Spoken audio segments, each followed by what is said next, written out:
Here, hold on. Because this rant is gold for a speed run. You having to go, where do you have to go tomorrow, Greg? No, you gotta make me a cold host. You gotta make me a cold co-host. Oh, yeah. Now we have to do this. I need to text everybody in my house to shut the F up because we're, it's like podcasting. Yeah, I'm approving Craig. Of course, his computer. I know. Okay, cool. All right. Yeah, where do I have to go tomorrow? So I have to drive 4 hours to pick up a pair of goalie pads because I have to go to Prince Edward on a stick. Because that's where the goalie pads are? Yeah, like a Facebook Marketplace thing. Okay, so well. I am driving to Prince Edward on a stick tomorrow to pick up goalie pads. So this podcast could be about the fact that the both of us went to rural places the last couple of weeks.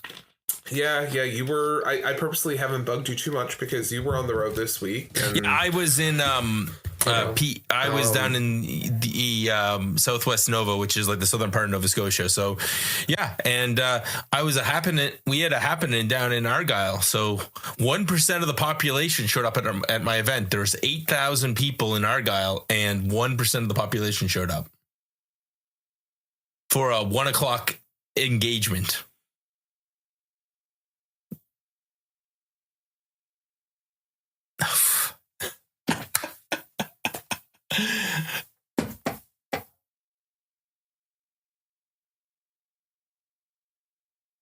Great. That's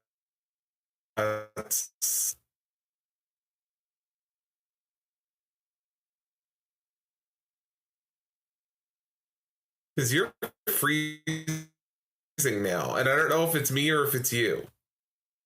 No. Okay. I'm going to send you a message right now, and then. Oh, there you go.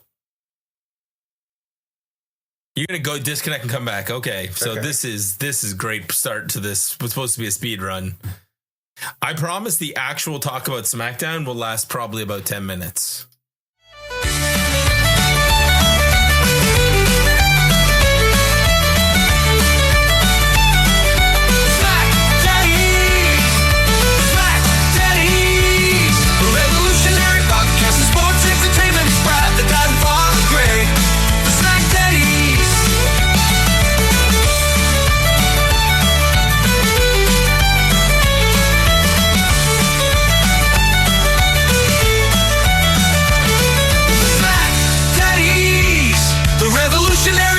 Sports entertainment is Brad, the dad and father Greg, the SmackDaddies.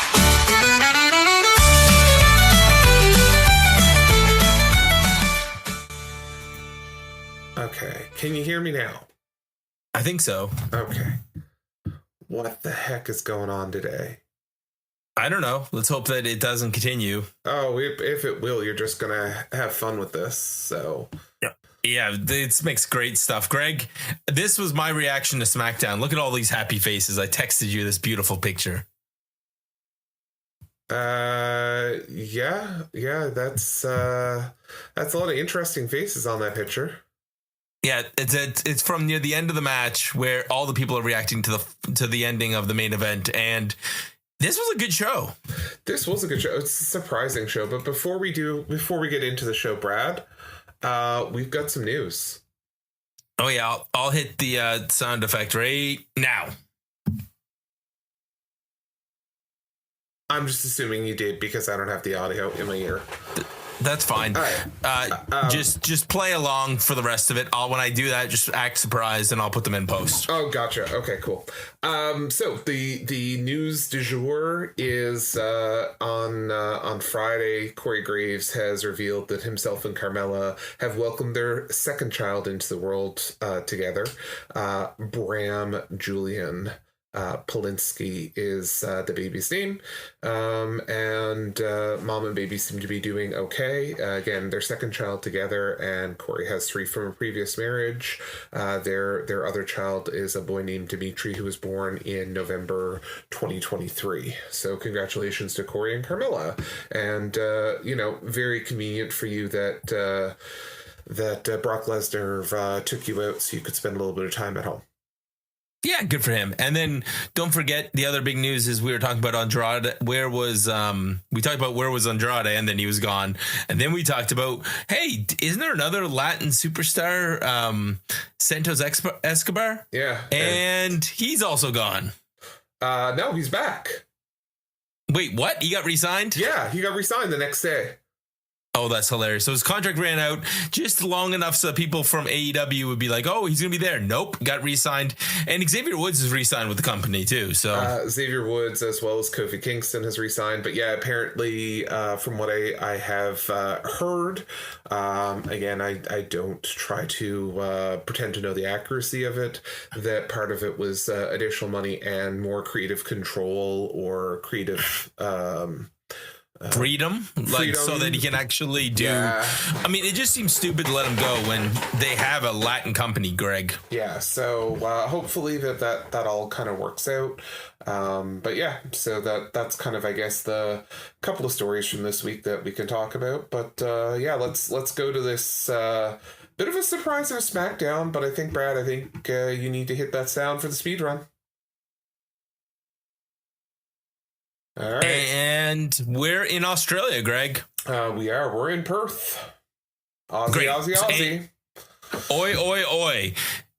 Cody cuts a promo without Seth. He is going to win this match. This was after recap 1, showing us how Cody got the best of Seth. And yeah, Greg, what do you want to do? You want to keep or cut? I'm going to put the buzzers in, and I'm going to use the Cody whoa-whoa-whoas tonight for our positive sound effect. Well, I think we're going to keep this only because it gives us the title of tonight's episode. Tonight's episode, as we heard from Wade Barrett, is Rollins is a wanker. All right, so we'll keep this one. Next up, Alistair and Damian, and everybody walks through the back. Chelsea Green is trying to recruit Stephanie Vaquer to become the member of the Secret Hervice, the slayer of the Secret Hervice. Slay her, I think, with the HER. But Tiffany and slags Tiffany. Of course, Tiffany walks in, and they're going to be on the same page for their tag match. Yep. So that's what we got there. Does it work out, Greg? You'll have to wait and see. Cody's in the back. Jacob Fatu's there. Guess what, Greg? What? Jacob Fatu wants a match. Really? Never would have guessed.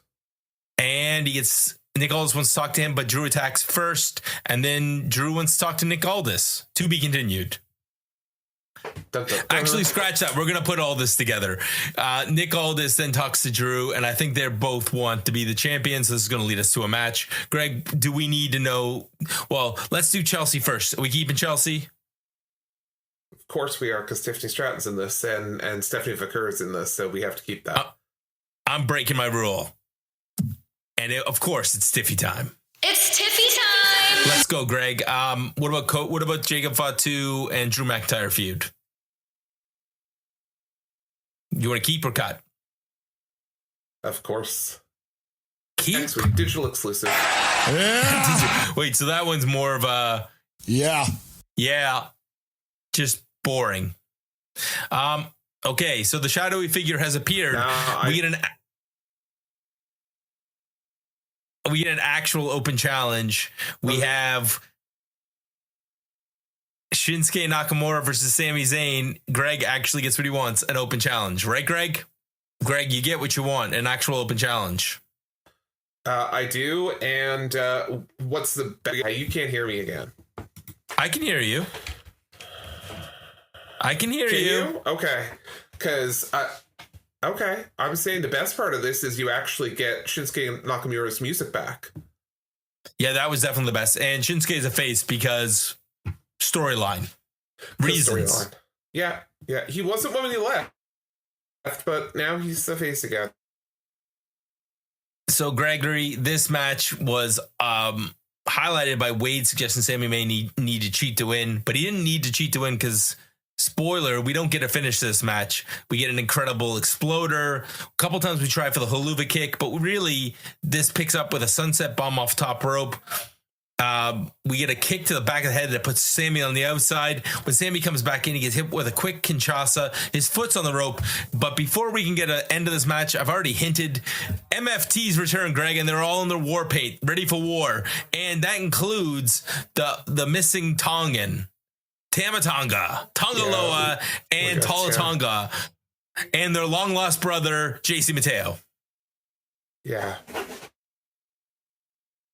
He swam over from Guam to the Samoan Islands. I guess. I'm not happy with any of this, and I know that means we're going to get it at War Games, but yeah. Ugh. Okay, here, let me cut this one for you then. I'm the opposite. I actually enjoyed this segment, but you have the scissors, so... I'm sick of this Solo Sikoa MFT crap. Yeah, I hear you, brother, but I think you're going to get lots more of it, and you're going to get mixed in one of your other favorite factions later on tonight. Yeah, I am. So, recap 2. Hey, this is how we got this tag match, Greg, which is between Tiffany and Stephanie Vaquer versus Giulia and Kiana James. That's right. That's what we got in this match. Lots of Booker T yelling somewhere on his couch. Great missile drop kick from Giulia onto Stephanie Vaquer. Finally, Tiffy gets tagged in.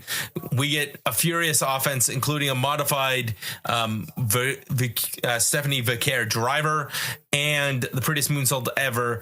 And surprise, surprise, Greg, the person that gets pinned is Kiana James. I was totally not expecting that. Neither was I. That was a shock, to say the least.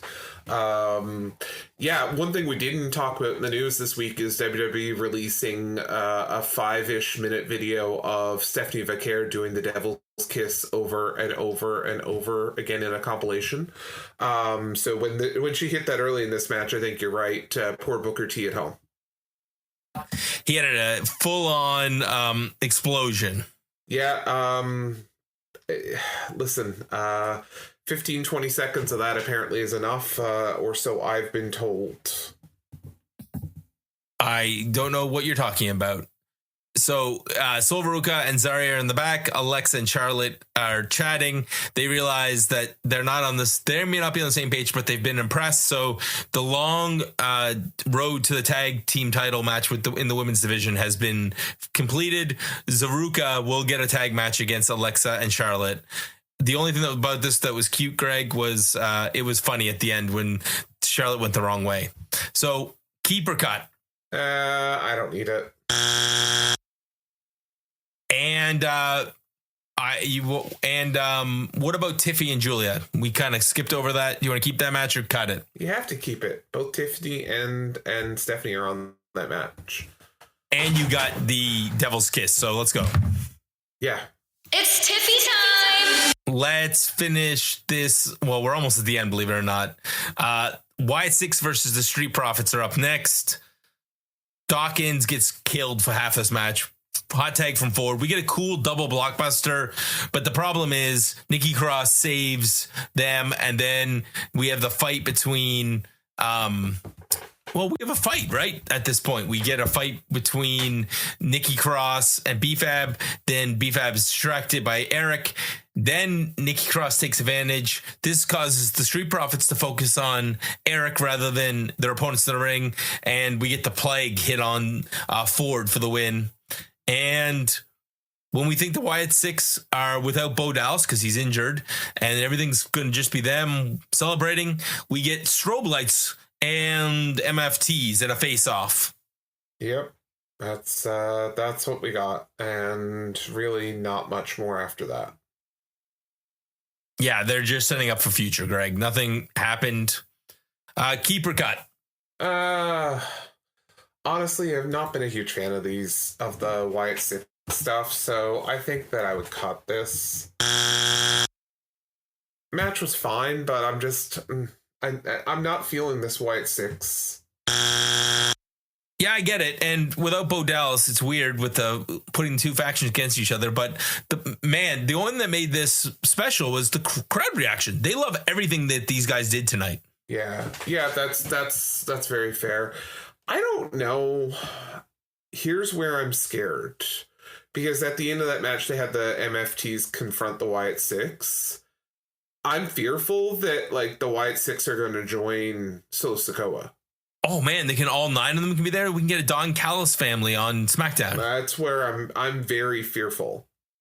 Don Callis family on SmackDown. Yeah. And any combination of the two can defend the tag titles. Yeah. Sure. Why not? Miz explains why first of all, we get the recap. And then Miz explains why he took Mello out, because Mello thought that he was stealing a spotlight. Miz is the spotlight because he's a 2-time Grand Slam champion and he is the best. And Mello missed. Oh, and he harasses the person for not wishing him a happy birthday. So, Greg, happy birthday, Miz. Yeah, apparently. Make sure you got that in writing somewhere that it's Miz's birthday. I'll probably put happy birthday, Miz in the graphic or something, just so we don't get bombed by Miz. You don't want a skull crushing finale?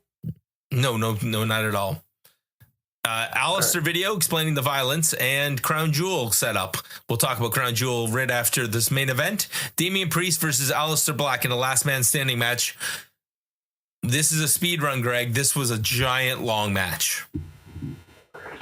Yeah, it was a giant long match. I enjoyed this match though. A lot. Yeah, this was a good match. This is the highlight of the show here for sure. There was all kinds of cool spots involving kendo sticks.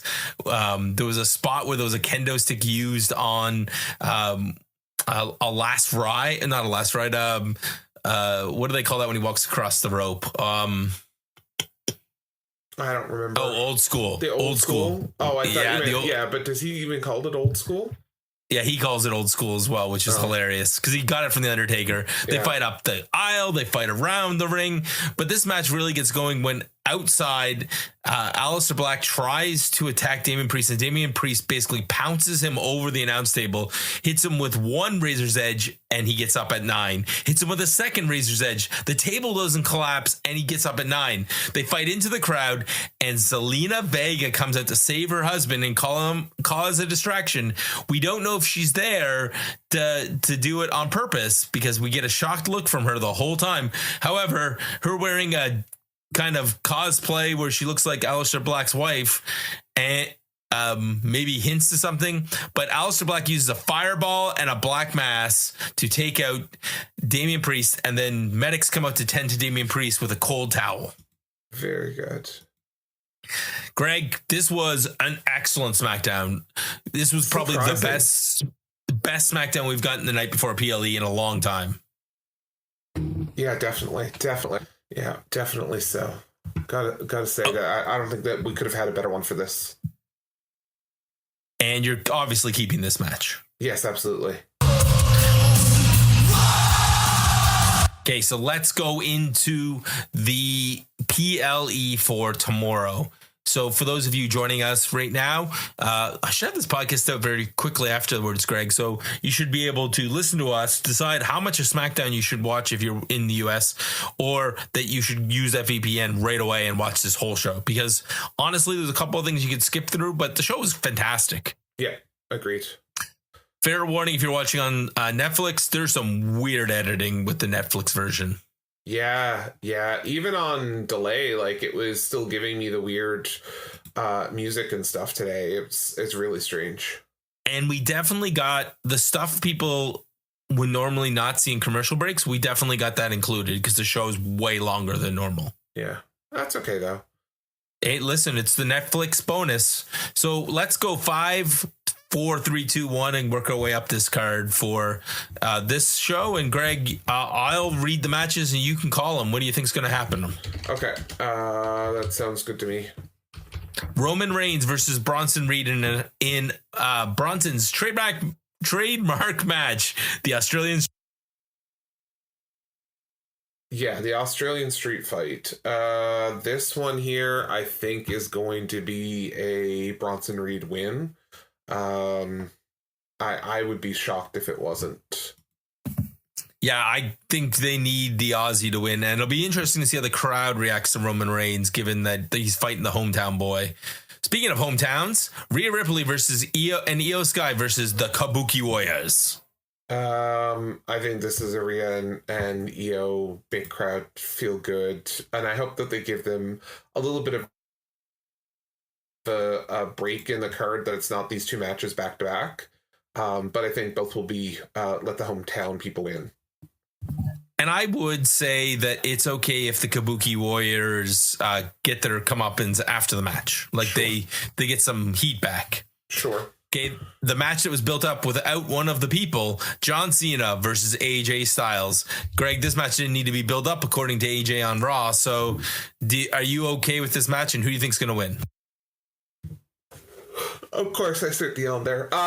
John Cena's going to win this match, and yeah, I'm okay for it to be built up without much going into it. So yes, I'm all on board. I would say that it wouldn't hurt to have AJ win, but I mean, AJ doesn't need the win. It'll be John Cena's 100th PLE win, but it puts more suspense. So I'm going to take AJ so that John Cena gets his 100th PLE win at Survivor Series. Maybe. Okay. So for the Crown Jewel Championship, Stephanie Vaquer, your Raw's champion, and Tiffany Stratton, the SmackDown champion. Oh, this is like Sophie's Choice here, practically. Like, I don't know, Brad. I think it's going to be Stephanie Vaquer winning this, but I would rather Tiffany Stratton win. Not a holy chance in hell, Greg. It's going to be Tiffy, because if Tiffy wins this match, she is still undefeated this year, and it builds up the suspense for when she loses the title. But that would imply that she would lose it this year. Well, it keeps the streak alive. And it gives her something for her young career, that she's one of the longest ever women's champions. I don't think that WWE cares about that streak, if I'm honest with you, because they mentioned it a little while ago and then they stopped mentioning it. Yeah, but they're not at the end of the year yet. Yeah, I think it's Stephanie, though. I really do. We'll find out tomorrow if I was right or if Greg was right. And finally, Cody Rhodes, the SmackDown Undisputed WWE Champion, versus Seth Rollins, Raw's World Heavyweight Champion. Greg, this one is the most obvious pick of the night. I don't know. It is. I don't know if it is or not. I really don't. I mean, if you watched SmackDown last week, you would say that Seth Rollins is going to win. But you know, if you watched, you know, what happened on Raw was it SmackDown afterwards? Sorry, it was our SmackDown where Seth Rollins was told don't go into the ring, and he ended up, you know, getting the Cody cut or whatever, the crossroads from Cody at the end of last week's SmackDown. And then if you watch the pre-show tonight, you saw that, you know, Paul Heyman and Seth Rollins kind of walked out. So I think it's going to be Rollins, but I don't know. They've put enough seeds of doubt into me with that, the way the Heyman Rollins interactions, that I don't know. I think that it has to be Rollins. He hasn't beat Cody, and this can be a seed for whenever they end up with the same brand again.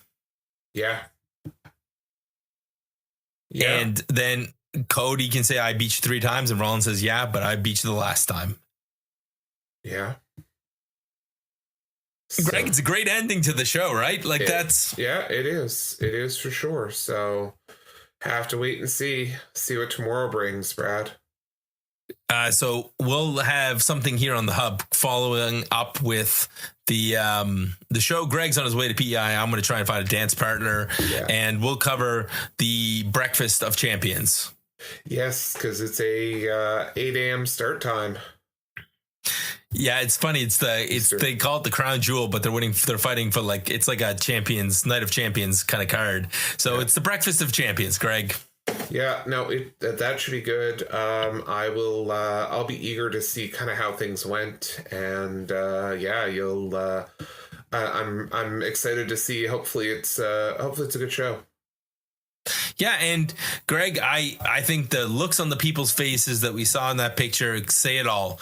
Everybody was happy with how this show went, and we're happy with how things are going here at the Hub, where there'll be more shows and more podcasts coming up shortly, as we mentioned. And follow us on our socials. We added new subs this week, Greg, on our YouTube channel, and everyone enjoyed our little banter about Heyman hustling this week in order to get himself and his guys over. Very good. Very good. All right, so check out the shorts, check out the podcast, and check out the merch if you want something fun. And if not, we'll see you back here next week. Greg and I will be back together, reunited, and it feels so good doing the SmackDown shuffle, and hopefully not driving to rural anywhere in Atlantic Canada. We will see.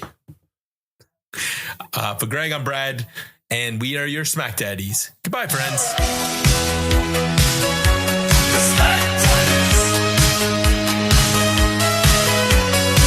The revolutionary podcast in sports entertainment. Father Greg and Brad, the dad bless you all with the lovely tales. A Friday night, SmackDown and beyond. Go to the outer limits of your mind with the SmackDaddies.